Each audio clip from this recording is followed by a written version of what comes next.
Surmendi. Brenda, where are you going? Brenda. Hi, I'm Patrick Gibbs, film critic for SLUG magazine and host of the Popcorn Podcast. Voting for the Emmy nominations is winding down, but recently, my guest today, Cathryn Dylan Ortiz, has really entered the discussion for the outstanding performance by a guest actor in a drama series category for her very moving portrayal of Brenda Azurmendi on The Pitt. So today I'm going to be talking with Cathryn about that performance and what it means to her. Got cast in this incredible role for The Pitt, and it's really been kind of a whirlwind, not only from the perspective of just being a part of this big show, but it's an important storyline that really sheds a big light on mental health concerns. Tell me about that experience and what that's been like for you. Hmm. Um, a blessing. That truly like an honor, really, it's mental health to me is so important. It's so important to talk about.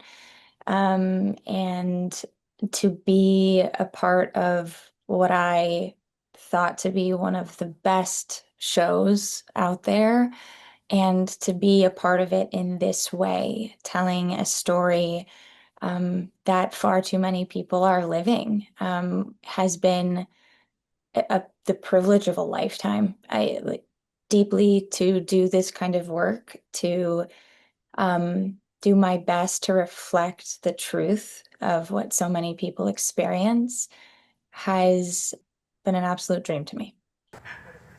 I tried to get him to help me in the garden, but he just wanted to ride his trike. So I let him. Every time I looked over, he was just riding around. And then he wasn't. Have you ever thought about hurting yourself? Tell me a little bit about Brenda Azurmendi and your reaction when you got this script and audition for the role. So when I got the audition sides, I got two scenes, and those scenes would end up being different than what happened in the show, slightly. And right away, I understood this caregiver. I understood this mother, right? When something like this happens, when your child or a partner or a family member is in a medical crisis, you're thinking one thing and it's save their life, please save their life. How can I save their life? Like that's it. I think that's at least my experience, just save their life. And that's, even though the audition scenes were slightly different, the goal was the same. The goal was to save his life. Um, but there was something in me which was a little bit cracked open by the fact that it is so real that when there's a medical crisis, you have to address that. Something is physically wrong, but so often there is a crisis going on in the person who's seated or standing by their side. Trauma is not something that is only happening to a patient in a hospital bed. Trauma is so collective, right? I feel, are deeply, deeply connected. I feel that healthcare workers are also feeling this to a degree. Um, of course, they're having to see it much more often, so it's different. But to a parent, to someone whose whole world is in that young boy, for example, for Brenda, that's her world. And to me, you can't help but be completely unraveling on the inside as much as you're trying so hard to keep it together on the outside. And I think even though the sides were slightly different than what would end up being revealed in this script, which was much more fleshed out of what her journey would be. Although I didn't know what was going to happen, I felt deeply what was happening with her. And it really shows in the performance. And as you know, I get emotional just talking about this storyline. It resonates so strongly with me. For me, I'm not a parent, but I helped raise my sister's kids. That was the best thing I ever did. And you know, we hear the expression, I die for this person, whatever, many times.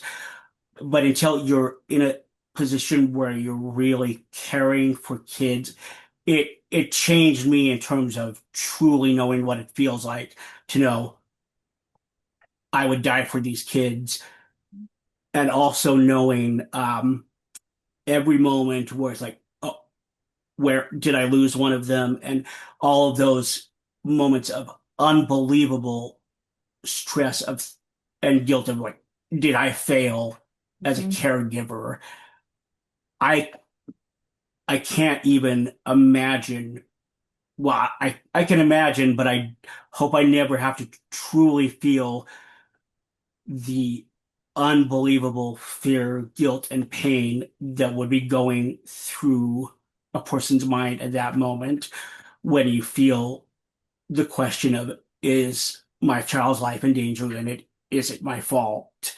Um, for me, I mean, Brenda's actions are not, they're not right, but they are very understandable. And I I started wondering, is she going to be okay before she even disappeared? Mm. And I love the fact that the character of Dr. Al-Hashimi does pick up on that, but they do they notice it just short of too late. And I think that speaks into what you're saying, that we've got to really keep these situations in mind Yeah. as they're unfolding. Yeah, I've had the pleasure um of since talking to a lot of different people. And some of those people are emergency room doctors. And, they were so moved by this storyline because it's so often not talked about. Um, and so often we talk about, of course, like the person in the hospital bed or perhaps the doctor, but it is not often that we pay attention to the person accompanying the patient. Um, And these emergency room doctors were telling me that they have to pay such close attention because in the ED, you are watching a family's life change in a split second. So often they see car accidents, right? Or drownings, or, things that happen that aren't a disease that takes time, for example. It happens in a second and everyone has to process it immediately. And we're not designed to be able to do that, and they have to deliver news that changes people's lives, that fundamentally forever.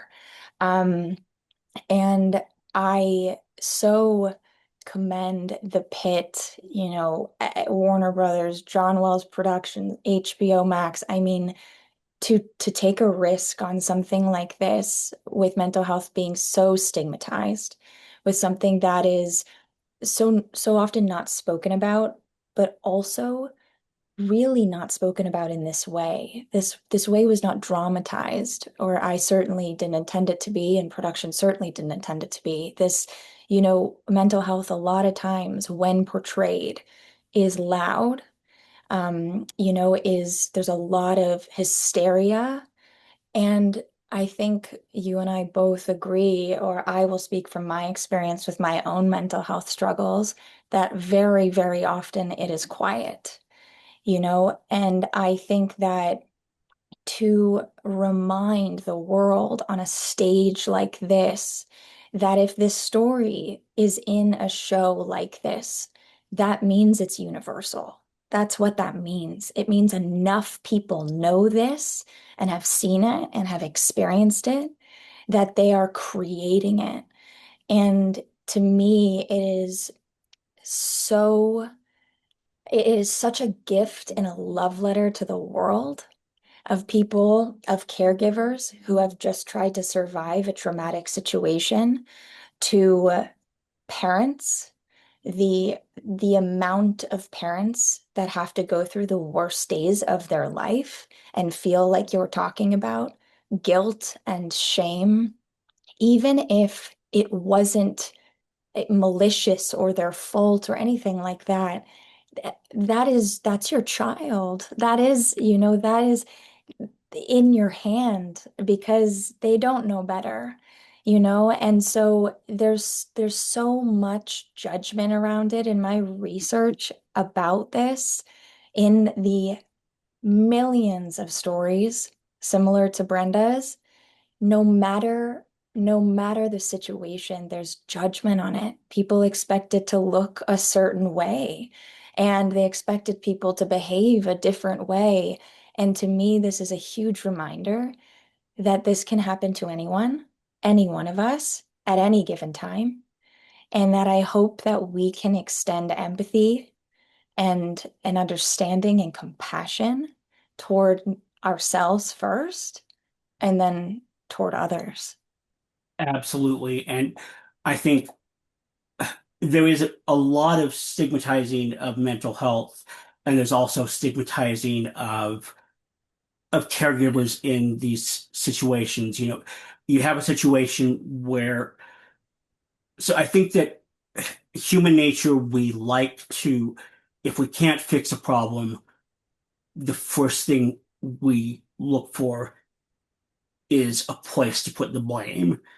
And even whether that's on someone else or on ourselves. And you've got a situation here where somebody is coming in, a really good caregiver who really cares is coming in, uh, and the instant the person who's in physical danger is taken care of, there's the issue of uh, is the caregiver placing blame on themselves, and are other people immediately jumping to, well, if this person was really taking care of the situation, this wouldn't happen. And that can be, it's so not helpful, and it's so damaging. I mean, obviously there are cases where we have to look into that, but jumping straight to it in a judgmental way is so counterproductive. And absolutely, uh, I love what you said about mental health being portrayed in a very loud way. And for me, I think that when it's softest, from my own experience with mental health struggles, those moments when it's at its quietest are often when it's at its most dangerous. Because when it's loud, everyone can hear it. When it's quiet, you're not ready to share it, and you're not ready to shout out, "I need help." And that's when we really have to be in tune on it. Now, with this past month, with Mental Health Awareness Month, you've been involved in a lot of talk about this subject. Tell me a little bit about what you've been doing. Thank you for sharing. Thank you for sharing. You're welcome. And you're not alone. That is for sure. Yeah, Mental Health Awareness Month was May, and I like to say it brought about a lot of wonderful opportunities to discuss something so important, but it's also so important to carry on those conversations, right? It flags it, but it's something that's important every single day and every single month, certainly.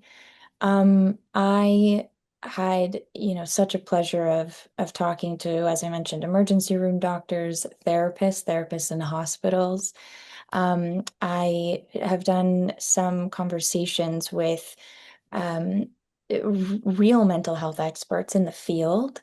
Um, and it has been so beautiful to have those open conversations about something that is so often not discussed. And that is why I think television and storytelling is so important because a storyline is put on a show like this, and all of a sudden, people have, it's not the excuse, but it's a reason to bring something up that's deeply personal and deeply real, right? Mhm. I think that there can be a lot of shame associated with mental health crisis struggles. Um, and when you have it on television, you have an excuse to talk about it, to say, me too, me too. And that to me is the most special part, is that it's gently opening this door to have all these conversations. I have learned so much about people I've known, who I had no idea what they were going through because as we've talked about already, most of it's silent. I think a lot of it's silent. And this opened the conversation, which I'm so grateful for. I've gotten letters, I've had people stop me in coffee shops, stop me at dinners to tell me some of the most beautiful things, such as that parents of theirs reached out to them after seeing it and seeing their child in this person.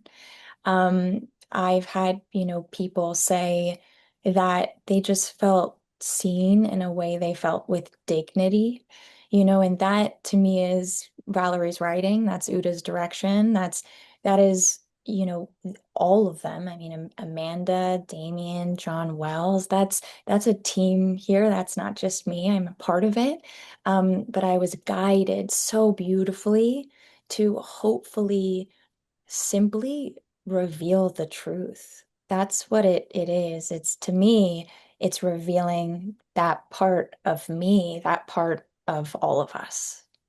Absolutely. It's funny, or given the mental health subtext, that when I think about the pit, I come back to Hamlet so often, and especially Mhm. so on so many levels.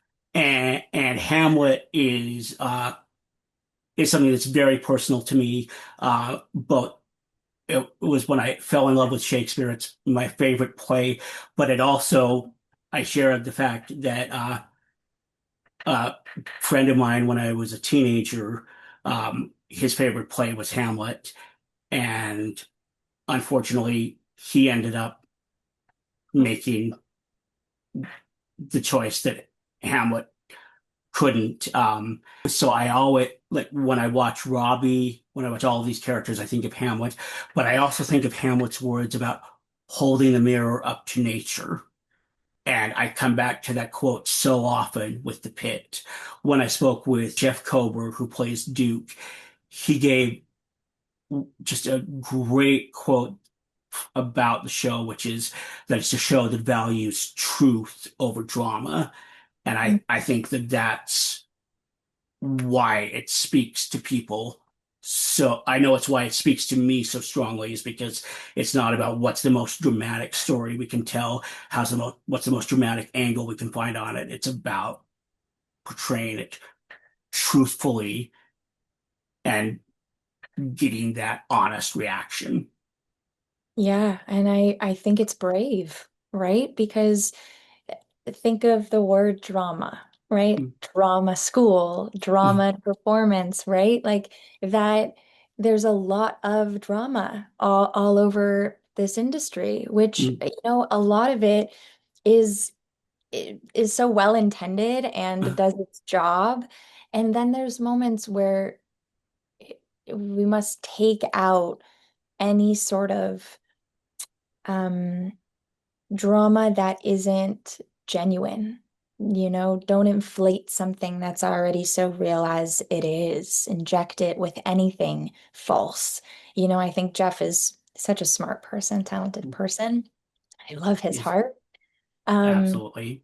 and he is so right. It is, to me, like we were discussing, it's revealing truth. It is about simply stating the truth. There's no injecting of anything that is false for the sake of anything. And I think that sometimes as artists, it can be what if it's not enough?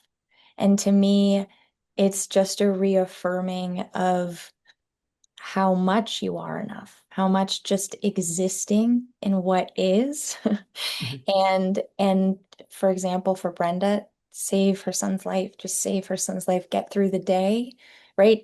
That's it. That's all there is. That the rest takes you there. And that's, I think, so much more than enough. Absolutely. And that's right. I've seen on Instagram that you pictures of you with Jeff, and I know that you know him. And uh Matt, it's so I'll be honest, the Pit has really in so many ways, the Pit is tied to my own history and my own mental health journey. And as somebody, I grew up very, I'm agoraphobic, Mm. and that's tied to time in hospitals, which is how I first connected with Noah Wiley. But as it happens, one Jeff's first big role was on an episode of Highway to Heaven, where he played a disfigured guy who was shut in, who was afraid to go outside. And Mm. my grandma was a Highway to Heaven addict, and my brother and I still have vivid memories of watching that when it first aired in 1985 with my grandmother, and that episode stuck with me. And it was Mm. actually uh, really an inspiration to me to push my, like, I don't want to live my life shut inside. So then, uh, all these years later, I was watching Pitt with my brother, and Jeff comes on, and I'm like, "Do you know who that is?"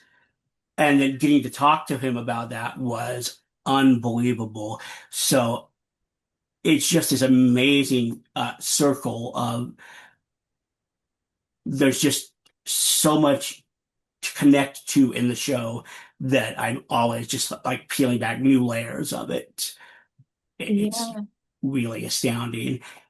Now, in addition to the episode where you're focal to it, something that's unique to the show and unique to your role is how many episodes did you appear in where you're just sitting in that room in the background?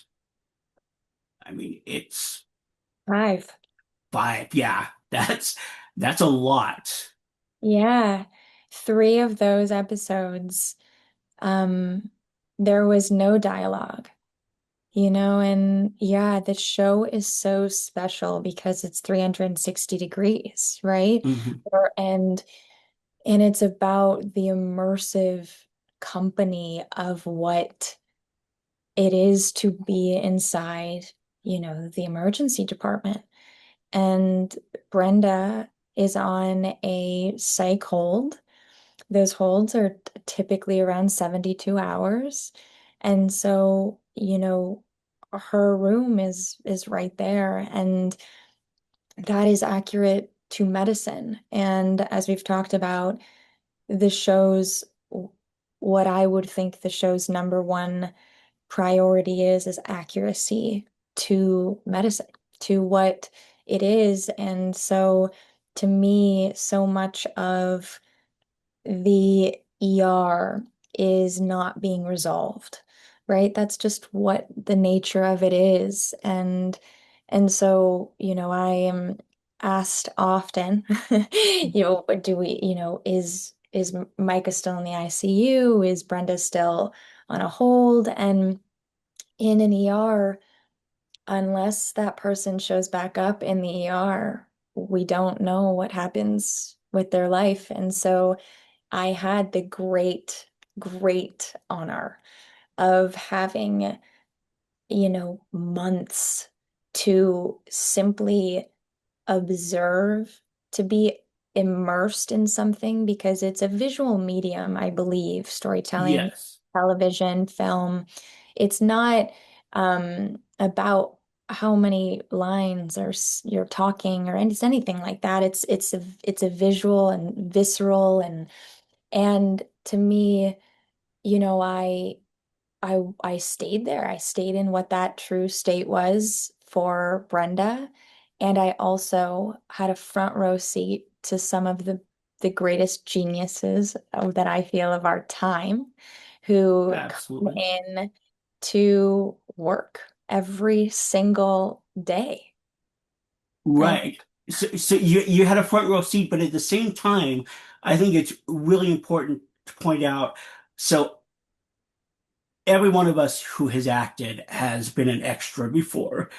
And I think extras are the mm, unsung heroes of the industry. But the difference between what you're doing and extra work is that in that room is that even though the story never truly comes back to Brenda for those 5 episodes, any moment where you see Brenda in the background, your eyes go to her and your mind goes to how is she doing?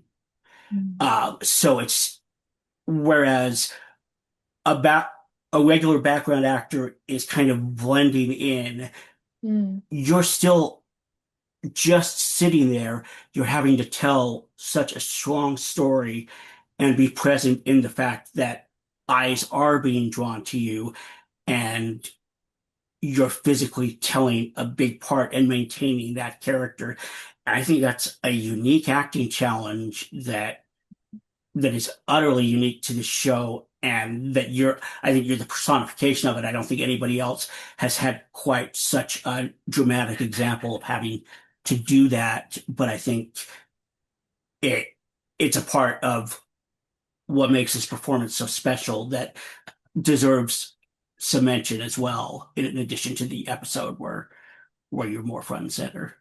thank you so much. You know, as I mentioned, I think storytelling is um is very much a is very much a connected and ever evolving group and team and family. And to me, it's not about when you're front and center, like you said. It doesn't matter if you're in the foreground or the background. You're there to do your job.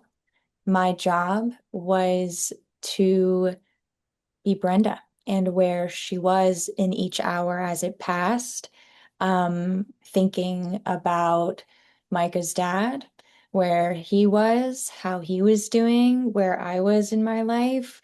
That was my job. My job wasn't to take the stage. That wasn't my job. And so I'm there to serve the story. I'm there to serve the people where the story centers around.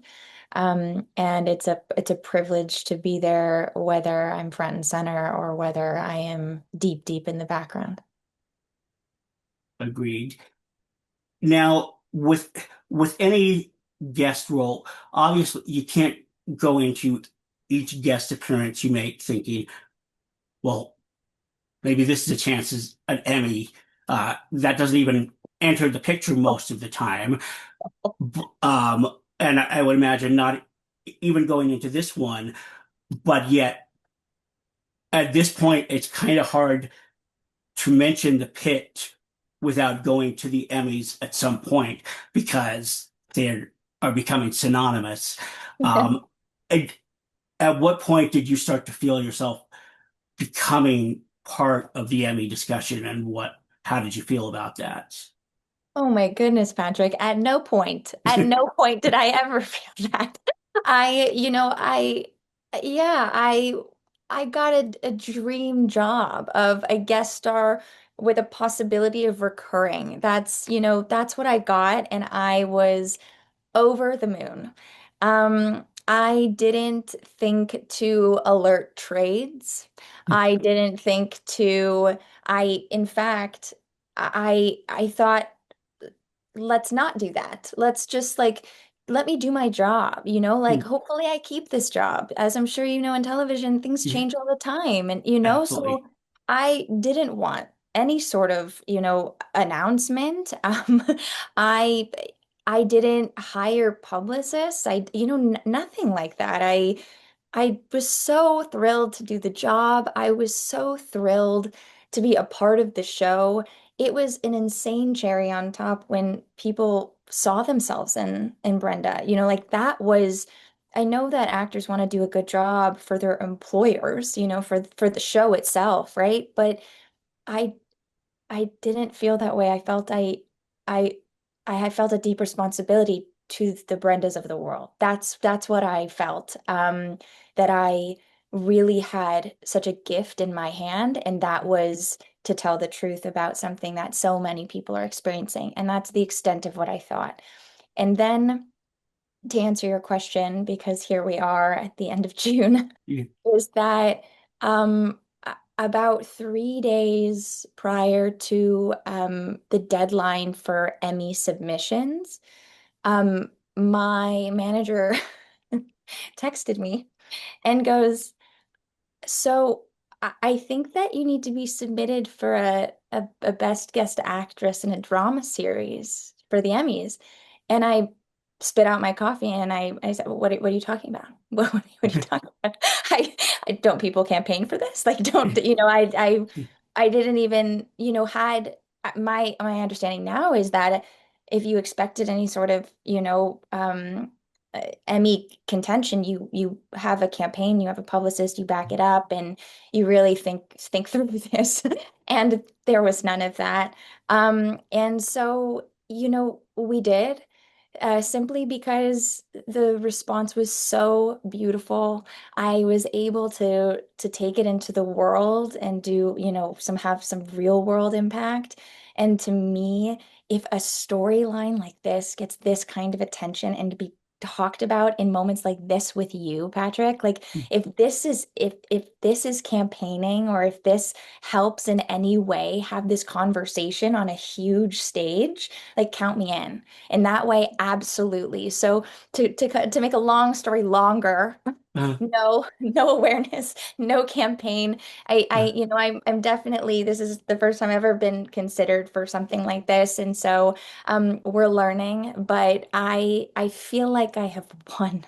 I deeply feel like I have won in every single way. To be in a conversation with the artists I'm in conversations with is unbelievable. well, I certainly have won by being able to be part of this conversation and to get into all this and get to talk about this storyline and this amazing performance with you. And uh,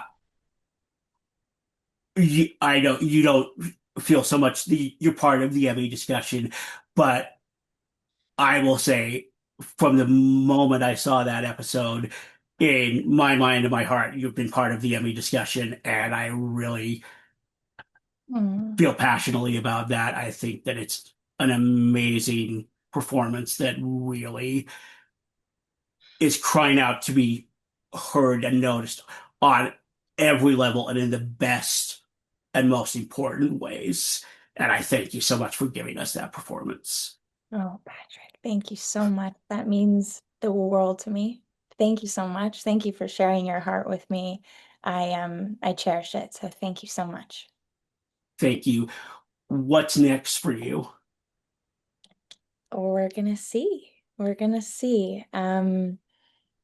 Right now, I have been really concentrating on real world impact. I've really gotten a platform because of this role in this show, and I have been able to really step into the world and hopefully help. I was just brought on to the board of directors for the Epilepsy Foundation Los Angeles. And this is something that is deeply personal to me, a cause that's very close to my heart. And I am so grateful to serve alongside so many others with the same urgency and the same passion. And I so hope to be able to continue to offer support and resources for people who suffer from epilepsy, know people who suffer from epilepsy, who struggle with their mental health, and who are caregivers and need support. I hope to be able to continue to pay it forward and help in any way I can. Thank you so much for joining me, and best of luck on whatever's next. Thank you so much, Patrick. So lovely to see you, and have You a too. wonderful day. You too.